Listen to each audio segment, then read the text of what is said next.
En agosto, la variación anual de la producción manufacturera fue del 22,9%, acompañada con un crecimiento del personal ocupado manufacturero del 6%.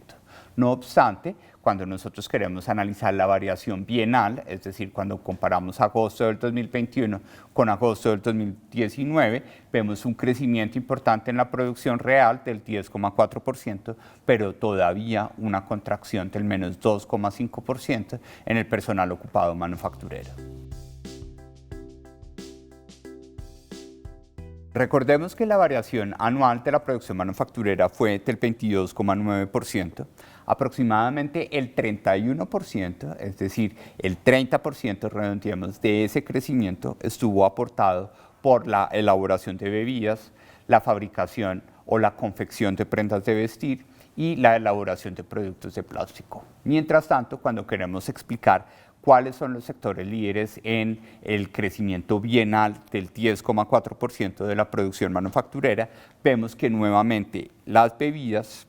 pero ahora son la fabricación de productos químicos básicos y la fabricación de productos farmacéuticos, que está relativamente empatada con la fabricación de alimentos, están aportando más del 30%, en este caso el 38% de esa variación bienal del 10,4%.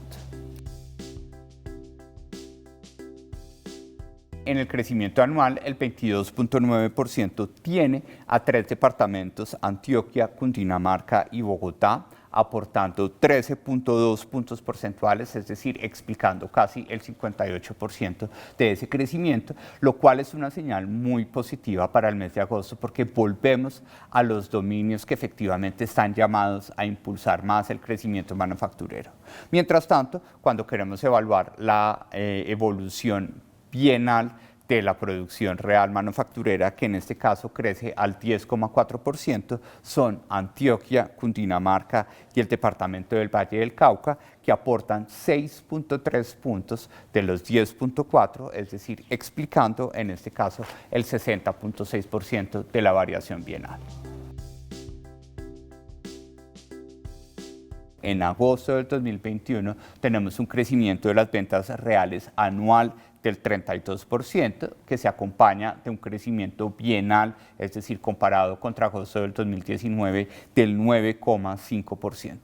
Esto lleva a que adicionalmente tengamos que en el año corrido el crecimiento anual de las ventas reales del comercio minorista sea del 21,1%. Sin embargo, en ese año corrido, la contracción del personal ocupado es muy similar a la que estamos observando en el sector manufacturero. Esto nos lleva a concluir que en dos ramas de actividad que son supremamente importantes para la actividad económica del país, como las actividades manufactureras y el comercio minorista de vehículos y de combustibles, estamos viendo un crecimiento o una recuperación de la producción, incluso a niveles prepandemia, pero con una menor demanda de empleo que siempre ubica a estos dos sectores demandando menos empleo, aproximadamente en un menos 5% del que demandaban antes de la pandemia. La desagregación del 32% de las ventas de mercancías en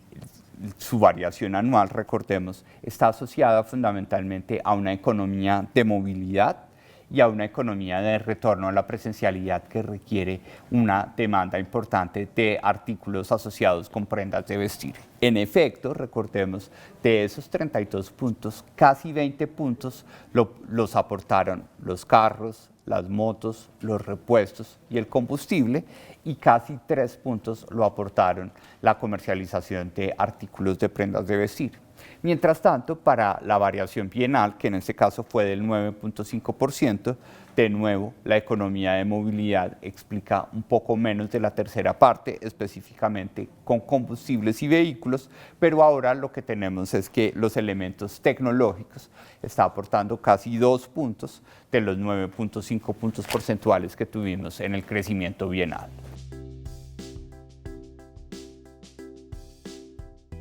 Bueno, en los 8 primeros meses del año, recordemos, el comercio minorista tuvo unas ventas reales que fueron 21.1% superiores a los 8 primeros meses de 2020,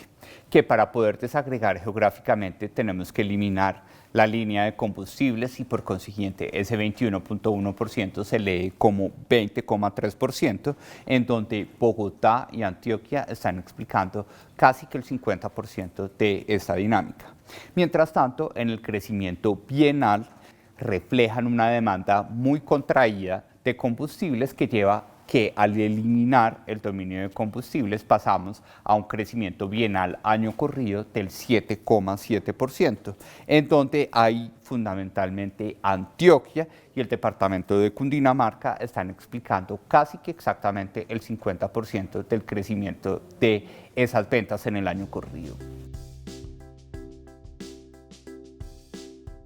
Agosto muestran en todos sus 18 subsectores de servicios crecimientos positivos y en algunos casos del 1.250% para la producción de películas y de programas de televisión cuando comparamos los ingresos nominales entre agosto del 2021 y agosto de 2020. Por eso, cuando comparamos bienalmente los ingresos nominales de agosto del 2021 con aquellos de agosto del 2019, todavía 4 subactividades, en este caso edición, con una contracción del menos 16,1%, es decir, libros y diseños digitales. Servicios administrativos y de apoyo a oficinas presenta una contracción del menos 11%.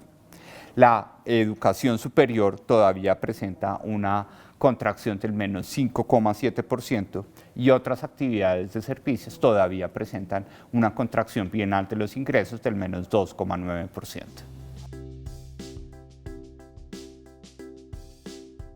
Cuando comparamos los ingresos reales del sector hotelero en agosto del 2021 con agosto de 2019, solamente 2 regiones turísticas, en este caso la de Llanos y Orinoquía y la de Golfo de Morrosquillo, han podido obtener unos ingresos reales superiores a los que se generaban en agosto del 2019. En el año móvil, nosotros encontramos que las regiones de Llano y Orinoquía y de Golfo de Morrosquillo son las 2 regiones que han tenido un mejor desempeño estructural en su recuperación después de estos meses de pandemia. Mientras tanto, lo que estamos viendo es que la Amazonía, por el efecto pandemia localizada, por la situación de frontera con Brasil, y Bogotá, por su dependencia del turismo de negocios y de viajeros internacionales, son las regiones que todavía estructuralmente ven más contraídos sus ingresos reales de los últimos 12 meses comparados con los 12 meses anteriores. En este caso particular, para Bogotá, los ingresos del sector hotelero en Bogotá en ese año móvil, que son en la dinámica estructural, todavía son un 44,5% inferiores a los que se vieron en el año inmediatamente anterior. Esto se confirma a través de una ligera recuperación de la tasa de ocupación en el mes de agosto del 2021. Recordemos que en julio 43,4 habitaciones de cada 100 dispuestas al público en general se encontraban ocupadas, mientras que en agosto tenemos que 45,3 habitaciones de cada 100 dispuestas al público se encontraban ocupadas. Ese nivel de ocupación nos retorna a niveles similares a los que teníamos en mayo del 2019, pero una muy buena noticia es que en el motivo ocio, la tasa de ocupación del 26,1% en agosto del 2021 por motivo ocio, 26 de cada 100 habitaciones dispuestas al público estuvieron ocupadas, pues es superior a la tasa de ocupación por motivo ocio que habíamos observado en agosto del 2019.